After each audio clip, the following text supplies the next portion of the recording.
Communicators, there's 5 generations in the workforce. So 3 things to remember about 5 generations in the workforce. The generations are traditionalists, boomers, Gen X, millennials, and Gen Z. Okay, first, communication preferences.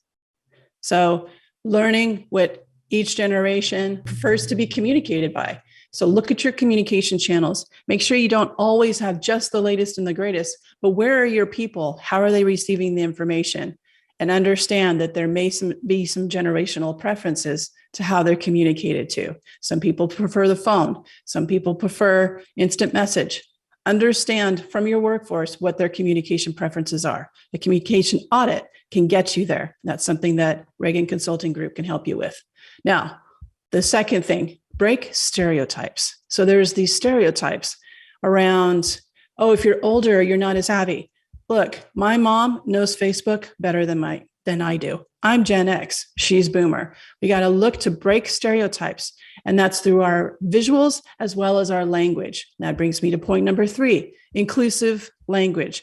Make sure that you have an inclusive language guide. That's something I can help you with. And in that inclusive language guide, you're talking about looking at all of the ways that you're communicating and using inclusive language that does not have any judgment, that is recognizing differences, valuing differences, all without judgment. Look at your job descriptions. Do you have the term digital native in your job descriptions? Are, other kinds of terms that are saying, well, we want this kind of person, but not this kind of a person, that perhaps we're getting it wrong in how we're describing people. So look at your communication preferences, look at your channels of where your generations like and how they like to be communicated with, and to look at the stereotypes, break stereotypes, make sure your visuals especially have not just people in their 30s, okay?